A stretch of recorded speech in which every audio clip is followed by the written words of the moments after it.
from 2016, Donald Trump made gains with African-American men and women and Latino male and female voters, and actually lost white men who were the base of his support in 2016.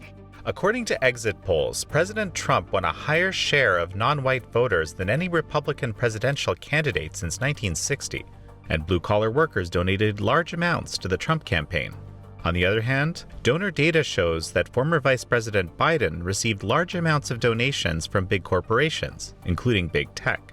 The two parties in America are seeing a major political realignment, says Rachel Bovard, Senior Director of Policy at the Conservative Partnership Institute. And both the Republican and Democratic parties will need to respond to this change, she says. This is American Thought Leaders, and I'm Jan Jekielek. Rachel Bovard, such a pleasure to have you on American Thought Leaders. Thanks for having me. Rachel, it's been a crazy night. No one has any idea, I think, at this point, who the next president of the United States is going to be. It might even be a while before we have an idea. All the polls, it sounds like, or most of the polls were wrong. That's one thing we all know for sure. How do you see all this? So the first thing that I take away is how drastically different the situation we are in right now is from what we were told to expect. Even Monday, the Wall Street Journal NBC News poll had Biden up by something wild like 10 or 15 points. I mean, Biden was supposed to run away with this race. We were supposed to see a blue wave in the House and the Senate. It was going to be unified, monolithic Democrat control of the government. We are literally in the opposite position right now. The blue wave was more like a blue trickle. It looks like Republicans are going to actually gain seats in the House and hold the Senate. That's my cautious optimistic assumption right now. If they do, it'll be by a bare minimum, but they'll still hold it. And then obviously, I think there's reason for cautious optimism for President Trump as well. I think it could go either way, but I don't think it's clear in one direction or the other. So the polls were completely repudiated. All of the conventional wisdom inside DC was overturned, and I think it tells you just how detached this city is from the rest of the country.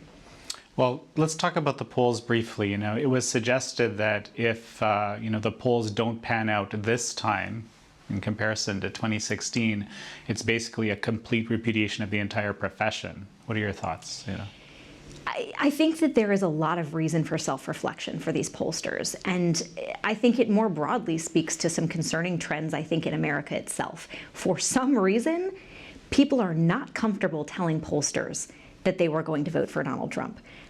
That, I think, you can unpack that a number of ways, but to me it says that people are concerned about expressing their political views in public. They are concerned about the social opprobrium or even, violent blowback in some cities in America. That goes to the core of who America is, and I think that's a real problem that we as a society have to deal with going forward. When we're so divided that if someone has a political opinion you disagree with, the answer is to never speak to them again or to denounce them. We have some problems in our self-government if that's the case. It's one of the things that we've been seeing basically is, I guess, again, to repudiate different narratives here from the exit polls, unexpected groups, according to, let's call it the mainstream narrative, coming out in support of the president. Yeah, really interesting exit polling that we're seeing right now. And again, exit polls are what they are, but they're usually honing in on some grains of truth. And if they are to be believed, then from 2016, Donald Trump made gains with African-American men and women and Latino male and female voters, and actually lost white men who were the base of his support in 2016. That is astonishing, particularly given that the mainstream media narrative for 4 years was essentially that Donald Trump is an unrepentant racist, that he is analogous to Hitler, that everything he does is racially motivated. They spent 4 years telling America this, and America's minority communities responded by coming out more for Donald Trump than they did in 2016. So the message from the mainstream media is clearly not reflective of where the rest of the country is. Why do you think this is? So a couple of reasons. I think the first is that the mainstream media really has bought into this identity politics narrative, that race is determinative of behavior, that it is a politically controlling narrative exclusive of all other motivations. And they went with this. And it doesn't reflect reality, because at the end of the day, I do think that race is important to some voters, but broadly speaking, all voters are unique and respond to many motivations, and minority communities, just like every other community, care about other issues. They care about bread and butter issues. They care about jobs. They care about economic security. They care about, the threats from globalism to low-wage and middle-class jobs. And that was the core of Donald Trump's 2016 message, and to a great extent, I think, goals he tried to accomplish as president. And I think that, more than this, appeal to sort of race and gender and sexuality, they responded more to those policy goals from the president than anything else. Which policies, then, do you think are the most important to these voters? So it's interesting when you talk to Latino voters, for a lot of them, it's economic security, right? They tend to be a little bit more middle class, working class voters that care about the availability of jobs and the ability to put food on the table. Interestingly, a lot of that community, and not broadly speaking, but a portion of that community is very concerned with border security as well, because they've come here legally. They want a chance to get at those sort of low-wage jobs that a lot of times big corporations undercut with cheap foreign labor that don't actually come here as citizens. They come here on the H-1B visa program. And Donald Trump really took action against that. He said, no, H-1B visas have a place, but it's not to undercut Americans who are qualified for those jobs. And so there's a portion of Latino voters that actually care about that. And then in Florida specifically, you have the Cuban community that's, I think, very sensitive to this sort of socialist drift of the Democrat Party. A lot of these, Cuban Americans either grew up themselves or had parents or grandparents that did with socialist governments. They've seen the actual damage of the ideology. It's not some sort of fairy tale unicorn land where everybody, has free cash every day. It's actually terrible. And so I think they are very responsive to that message from Donald Trump, which is, look, these Democrats are embracing socialism. This is not what you want. To your point, last night I was out on the street and I interviewed a gentleman in front of the Trump Hotel who actually had come from Miami and was talking about the enthusiasm. I'm actually going to get us to roll that clip in a moment just to show. But he was expecting Florida would win, which it seems like it was a win for the president. And he was mentioning this sort of enthusiasm that he was seeing, this energy, which again was very, very counter to the narrative. These, I want to talk a little bit about these narratives because they're almost, all-encompassing, and I guess what I would call the legacy media. There's different names for it. What do you think will happen now, given what we've seen in terms of how Americans are voting? Well, from a media perspective, what's been interesting to me, and it's, we're only almost 24 hours out, right? So it hasn't been that long. But there needs to be some self-reflection there to say, wow, we got it really wrong. We did not predict at all any of this that was about to happen. So I would say legacy media should engage in some self-reflection that maybe they don't actually speak for America. I haven't seen that today. I've seen them double down on this idea that they were right and it's the rest of America that's wrong. It's Donald Trump's voters are just, half the country is irredeemably racist, and it is those voters that are the problem. That is not sustainable. And you know what? They can take that tack and they can take that narrative, but they no longer speak for America when they do. And I think that they have to recognize that. Politically speaking, the parties are undergoing major shifts. And that is something that I think was the loudest siren that I heard last night, was how far along this political realignment is in America. I don't even think, as someone who watches this from DC and is aware of it, I wasn't even prepared for how far along this realignment is, much less, most of DC who isn't even acknowledging it. And so what we took away from that is Republicans are now a multiracial working class party.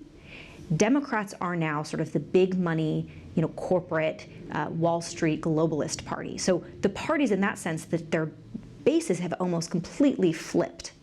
And it's incumbent upon Republicans, I think in particular, to recognize and respond to that. Well, okay, so I've seen this commentary or elements of this commentary a number of times. Is this really such a shock? I mean, isn't this kind of what we saw in 2016 already, or at least the incipient vision of that? I think so, but I think there's a significant portion of the Republican Party that was really hoping that that was just a blip, that it wasn't really indicative of a major shift, that it was just that, interpersonal dynamics between Hillary Clinton, and Donald Trump was just a phenomenon that's ephemeral and would dissipate, and we'd go back to sort of the neoliberalism that I think defined the Republican Party prior to Trump. That is now it is now undeniable that realignment is taking place, and to the extent that the Republican Party wants to remain relevant to its new base, it is going to have to grapple with and respond to that reality. And that is going to require different policy emphasis from the Republican Party, because up until now, it's been very focused on fiscal issues like the deficit, like the debt, big corporate tax cuts, this trickle-down economics. And all of those things are fine and important, but the emphasis can no longer be just there, to the exclusion of other issues that I think their base last night told them that they care about, which is border security, which is culture war and social issues, which is dealing with woke corporate power. All of these issues now need to resonate in the Republican Party in a way that they have not for years. And so that's a real shift I hope to see in the Republican base. So are you saying the Republicans have become a populist party? Is that what I'm hearing?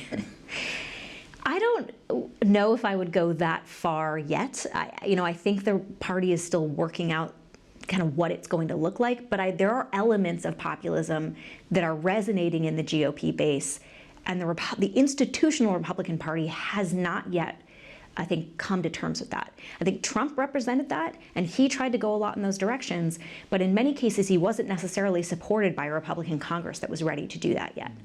And if we have a President Trump, a Republican President Trump with a Republican Senate and a robust Republican minority in the House, they have no more excuses. They've survived 4 years under Trump without really committing to his policies. Every now and then they'll put out a strongly worded letter, in favor of whatever he wants, but no actual policy shifts. That's no longer going to be sustainable. I think if President Trump gets a second term, he should expect far more from a Republican Senate than what he got in the last 4 years. Let's talk about Congress. And you mentioned, your own cautious optimism on the side of the Senate, but ostensibly, by all accounts, and this is, looking at both left and right perspectives, the Republicans have overperformed again. And so what are the implications of that? Well, I think Congress is going to have to be a better ally to President Trump if there is a President Trump in the second term. But also, I think they really can no longer hide from the realignment that's happening in their base. Okay. This is something they actively have to respond to. And this is, it's not that the Republican Party has been hostile, I think, to everything President Trump wants to do, although they have in some respects. It's just that they haven't yet shifted in their emphasis, I think, to where the Republican base is, which I think to a great degree now is socially conservative and to some extent economically moderate. I think there's been this narrative that Republicans, by and large, are fiscally conservative and socially liberal. And I think that was repudiated last night when the base said, actually, what we are is sort of fiscally moderate and definitely socially conservative. And that's not always reflected, I think, in issues or bills or fights the Republicans pick in Congress. It tends to just be about tax cuts for Wall Street or free trade deals. And that's not, I think, what the base necessarily wants them to focus on. So you're going to have to see much more of a focus on cultural issues and issues of corporate power from the Republicans in the Senate than you've seen, and the Congress generally, than you've seen in the last 10 or 15 years. Well, and then so let's talk about the Democratic Party. On the surface, there seems to be a kind of a unified face, so to speak. But again, what I've been hearing is, that there are actually a lot of different perspectives, and there may be some kind of an internal reckoning that perhaps the Republican Party has gone through or is going through, as you're suggesting. What are your thoughts with respect to the Democratic Party, given these results? Yeah, I think Democrats, the soul searching they have to do is maybe even almost bigger than what the Republicans have to go through, because ours has been ongoing. But again, these Democrats, institutional Democrat politicians in Washington told their party, we are going to have a blue wave, and we're going to emphasize court packing, the Green New Deal. We're going to end the filibuster. We're going to add D.C. and Puerto Rico as states. We're going to sort of enforce identity politics across the government. This was what they sold their base on, and their base rejected it. And so I really do think the Democrat Party is going to have to ask themselves, how did we end up alienating all of the working class voters that were formerly in our party? That's something they haven't yet dealt with. And that's, I think, going to be, if they want to remain relevant to their base and continue to sort of govern with a mandate in this country, they're going to have to reckon with that as well. So you're, of course, a conservative. I've seen a number of conservatives say they wouldn't mind to have a strong, vibrant minority in the House, a small majority in the Senate alongside a Joe Biden presidency. Your thoughts? The Americans don't dislike divided government. This is something we've seen sort of across history. We saw it most recently, I think, in 2010. And that may very well be what we get, is a Democrat president, a narrowly Republican Senate, and a robust Republican minority in the House. It's going to be gridlock for the next couple of years if that's the case. But again, in deeply partisan times, the voters producing a divided government is not that unusual. And to be honest, sometimes it's the best thing for America. Well, so this is what I wanted to ask you about is, just what would that look like practically, like on the ground, right? I guess, when it comes to presidential appointments and this kind of thing, there's a lot of kind of question marks in people's minds on how such a government would work.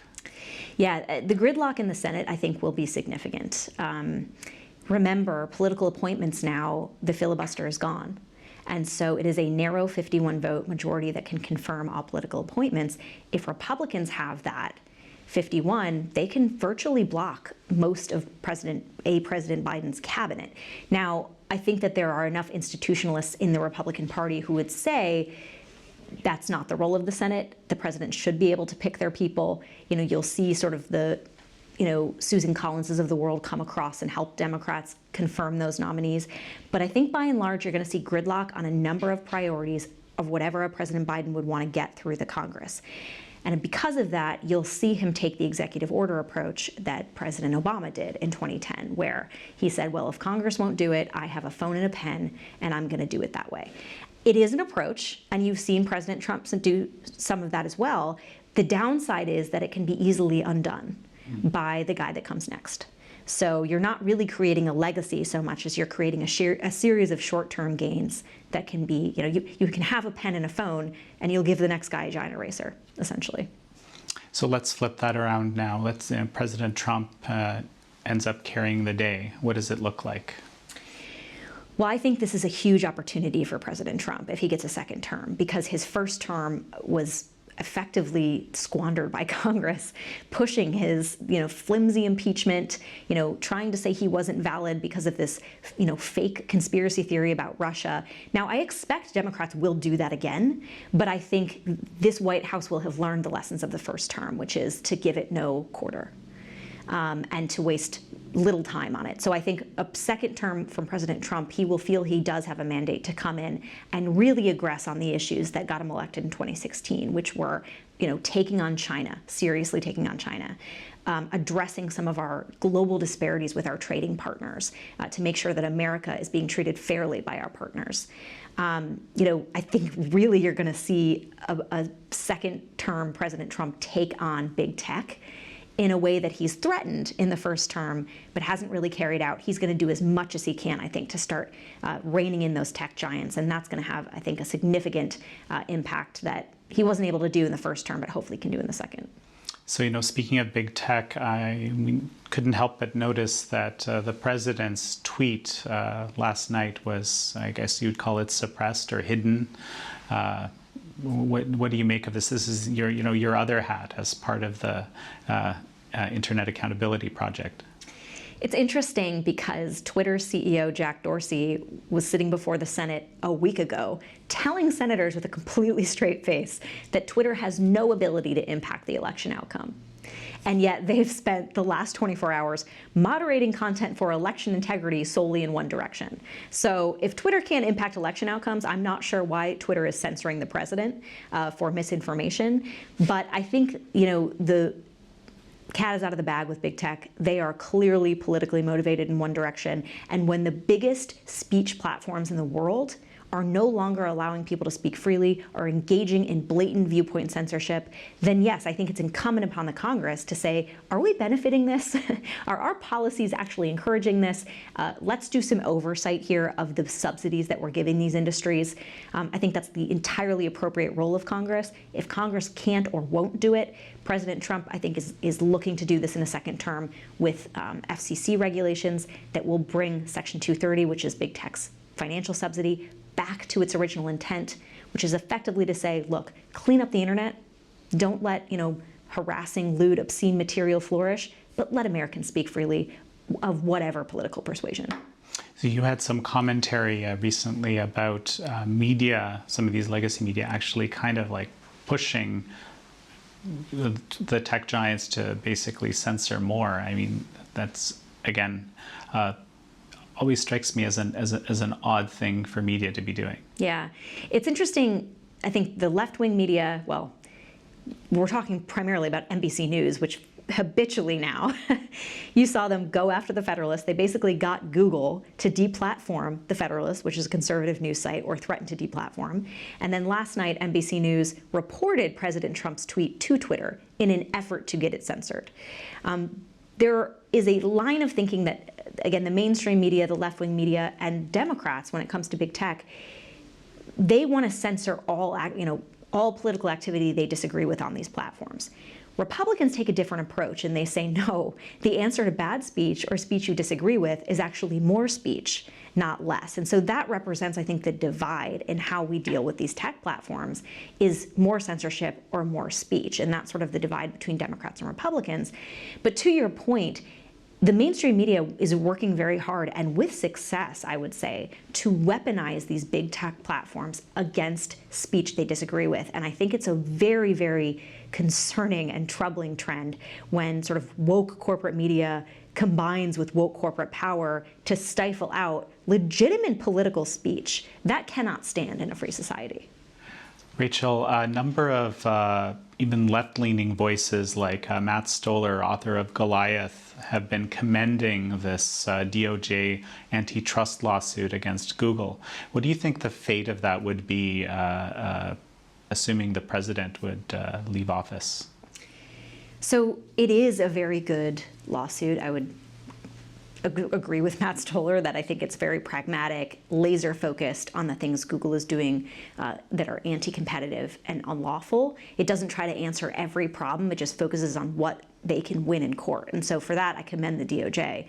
But I don't think that this suit survives under a Biden administration. And the reason is because Google in particular was in this situation under President Obama in 2015. His FTC was looking into opening an antitrust investigation into Google. And the staff report, which is usually the governing document for what FTC determines how they determine their course of action, the staff report found evidence of anti-competitive behavior by Google. And in an unusual sort of line of action, FTC said, no, we're just going to not do it. We're going to close this. And there was a lot of speculation about Google's lobbying efforts to that end, what they were able to do to get that investigation closed. So I suspect a similar course would take place under a Biden administration. You have, Joe Biden, who was from that Obama administration, but also you would have a Vice President, Kamala Harris, who is notoriously friendly with the tech giants, having decided as former Attorney General of California not to pursue any antitrust investigation into them. So I suspect they would either settle the case or it would sort of die a quiet death of attrition. So, since we're talking about this, what other of President Trump's policies would do you think might go by the wayside in this sort of scenario? I think a significant portion of his agenda, President Biden would try to undo. I think all of the executive actions that President Trump has taken to secure the border, which have been very effective, I think President Biden would take aim at those. even though some of President Trump's policies were reflective of the Obama-Biden administration, particularly some of the family separation policy began under President Obama. So I'm curious how Joe Biden, if he would continue those policies or not. I suspect not. But I also think some of the steps that President Trump has taken to make the immigration system and our sort of legal labor system more equitable to American workers, and to that I specifically mean the steps Trump has taken on H-1B visas. Big corporations abuse these visas to bring in cheap foreign labor that often undercuts very qualified Americans, prevents them from getting those jobs. Trump's team has taken aggressive action on that on the regulatory front. It would take the Biden team some time to undo that, but I do think that they would attempt to. Same with President Trump's executive order on Big Pharma. A couple of months ago, this did not get a lot of press coverage, but President Trump basically said to Big Pharma, you are no longer allowed to fleece seniors in Medicare Part B. Big Pharma was essentially telling the government what to pay it for these drug prices. And under President Trump's administration, he said, yeah, no more. You're going to charge us what you charge, the lowest rate that you give Europeans, that's what you're going to give American seniors. I suspect that would be undone as well. I think the first policy that you mentioned earlier that came from President Trump is the China policies on China. What about that? Yeah, that, I think a lot of people are going to be watching how Joe Biden handles China. I suspect just based on the comments he's given on the campaign trail, he refuses to call China an adversary, when in fact China is our biggest geopolitical adversary at this moment, both militarily but also economically. And that is an area where I do not think President Biden will aggress. That is an area where President Trump has stood very firmly, I think, and has brought America to a very good place in relation to China. I suspect President Biden would happily undo that. Let's jump back to big tech for one sec. You mentioned Twitter last night putting its finger on the scales, so to speak. If I'm reading you correctly, do you see any more evidence of some big tech bias over the last 24, 48 hours? I think President Trump is being censored. I think a lot of conservative accounts are being censored for simply raising questions. There was a tweet earlier today that questioned the fact that, I can't even remember what state it was, that 100,000 ballots showed up, 100% for President Biden, or a President Biden, and 0 for Trump. Matt Walsh from the Daily Wire pointed this out on Twitter, was immediately censored. So I do think you're going to see more aggressive action on any kind of speculation as it comes, to how these races and states are contested. Again, this is what these platforms say they're designed to do, which is to foster free thought, free inquiry, allow people to make up their own minds. The way they act is very much in contradiction to that. And again, Congress should have acted on this in the last 4 years. They have not. So this is where we find ourselves. So there are a number of states that are contested at the moment. It may be changing even as we speak, even as we're speaking right here. But where do you see the biggest question marks? And of course, there's been allegations of irregularities and so forth. Which states are you concerned about? Well, it sounds like the Trump team is going to demand a recount in Wisconsin based on some irregularities, so I think that will be a battleground for the next couple of days, hopefully not weeks, but who knows. Pennsylvania, again, I think is going to be the site of a lot of contested issues. You see Philadelphia, but you also have Western Pennsylvania that hasn't necessarily been counted, which the Trump team seems to feel confident about. So I do think that those 2 states are going to be in a lot of focus for the campaigns, as well as Arizona. There's a lot of questions about Arizona as well today that hopefully will resolve in the next couple of days. But I would say probably Pennsylvania, Arizona, Wisconsin are going to be some spicy news coming out of those states in the next couple of days. So, and how long do you think this period of uncertainty would last based on what you're seeing now? Obviously, this can change, but... Well, I said in an interview in the beginning of this week, I think November is going to be a very long year. So I can see it going all month. I hope it doesn't. But again, both campaigns have the right, to pursue some of the stuff in court. Each campaign has the right to contest, and it remains to be seen kind of how frequently that ability will be used. But I can see this running a couple of weeks. Any final thoughts before we finish up? I think there's going to be a lot of talk about the election itself and the votes and what's coming and who's going where. But for me, the biggest takeaway from this entire night last night was how far along this realignment in our political parties is taking place. We cannot lose sight of it because it is fundamentally transforming our politics. Rachel Bovard, such a pleasure to have you on again. Thank you.